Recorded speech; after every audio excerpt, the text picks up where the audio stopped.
Hello, this is Rico of Rico's Versatile Art, and today I'll be showing you some of the ways that I like to use my selection tools to basically lay down my colors, or actually before I lay down my colors, making my selections and the settings for those selection tools and what their purpose is to me.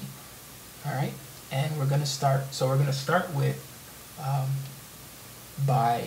in the previous video I have the line art folder open, and there's a layer that I asked you to put in it's called flat. It's a blank white flat layer.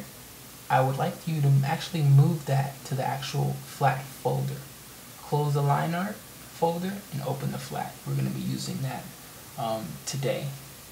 Alright, and the first selection tool that we're going to be using today is actually called the lasso tool. It's going to be in the upper left hand corner, and it actually looks like one tool, but it's not. It has a drop down menu that if you click on it and hold, it has a drop down menu of three tools, two more tools than what's there. Today we're going to start with, right now we're going to start with the regular lasso tool. I like to call it the organic lasso tool because it actually, the name speaks for itself. It's based off of anything with organic shape to it. Now for this particular piece, this comic book piece, we like to basically go along the lines, selecting everything that's going to have a one color tone to it.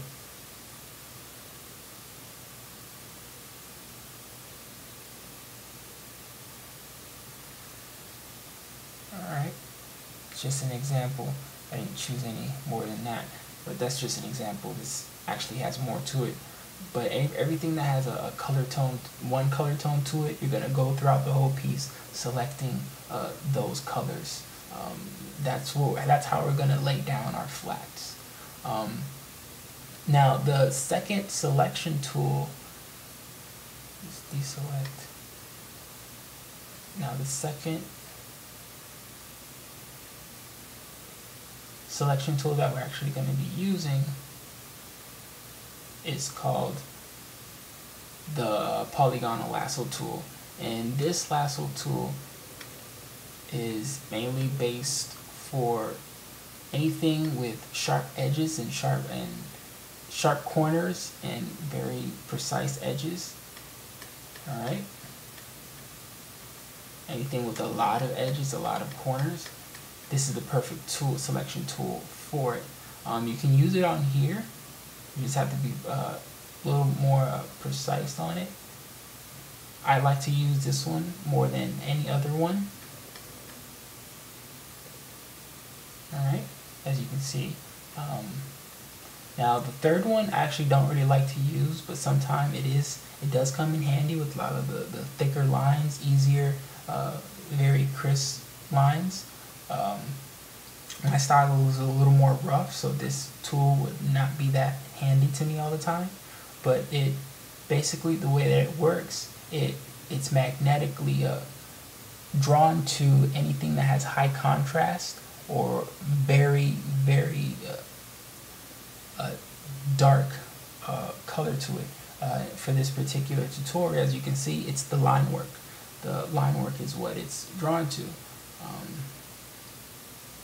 But sometimes with my rough style, it doesn't stick to all the lines, or it reads something too strong or too weak. And as you can see, sometimes it's magnetically drawn to things that I don't want it to choose. So I just rather stay away from this, and just rather use the first two. Now who knows, this magnetic tool may be your magic genie. But for me, I'd rather stick to the lasso tool and the polygonal tool, because that's my safe zone, and that's mainly with this. That's what a lot of this is about: finding your own style, your safe zone, what works for you, and this one works for me. All right, so let's deselect, and right now we're actually going to go over the different settings for these tools.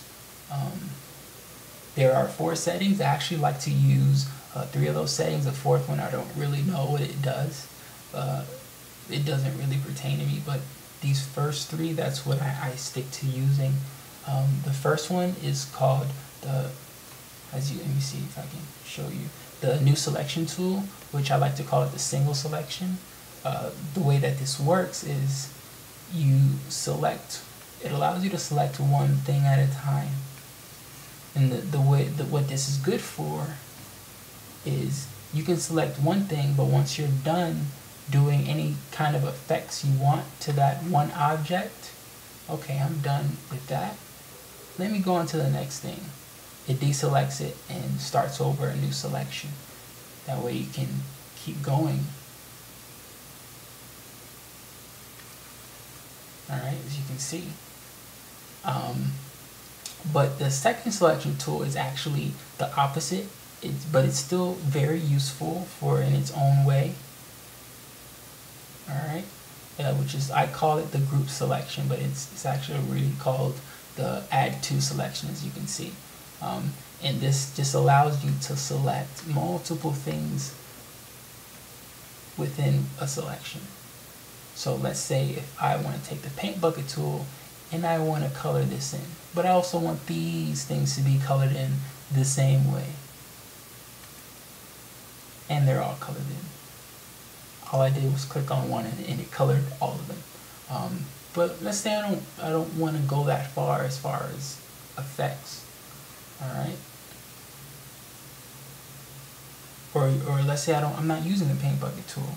So what I do, for example, is, okay, I want to color that, but I also want to color this, but I don't want to have to wait to select one thing at a time, then work on it, select something else, then work on it, select something else, then work on it. I can actually select everything I want to select within that selection, within that space, and just go from one to the next, to the next, to the next. And I'll show you why this tool is actually good for me. Now this brings us to our next selection setting, which is this setting allows you to take away selections. It's called the subtract from selection, which basically it speaks for itself. Let's say if I have a selection, let me take all these out. Let's say I have a selection and I select actually, a good example. Say I have a selection of his head right here, which I'm going to use.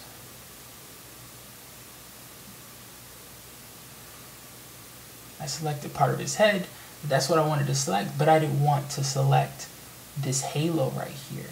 I didn't want this halo to be part of the selection. So what I'll do is I'll click on the subtract from selection, go over the halo, taking that out, and as you can see, it's subtracting the halo out of the equation. And now I can paint bucket without affecting the halo. Alright.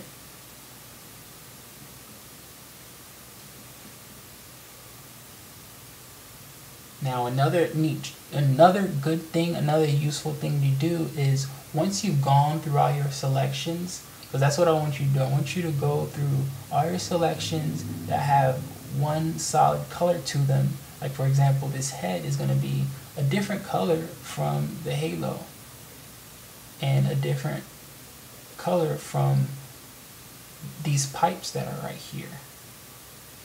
So what you can do is go through all the selection, selecting everything that's going to be one color, the same color, and then go to select, save selection. Let's call this head. And now what that does, it saves your selections. Let's say I don't need this selection anymore right now. But I do all this stuff where I'll go on and go through the entire piece doing a whole bunch of effects and all this fun stuff with it. But let's say I want to select the head again, and I don't want to go through all that work of selecting the entire head and all its details and everything like that. Or even better yet, when I have to select this whole body and I don't want to go through all that, you know, it's nerve-wracking. So what you can do is go to Load Selection, go to Channel, drop down, Head, okay, and it already has your selection saved so that you don't have to go through all those lines and select them again. So how's that for fun and efficient? Saves you time. Alright? So that'll be pretty much it for this video. Make sure you leave me comments, any questions that you may have that I did not answer in this tutorial.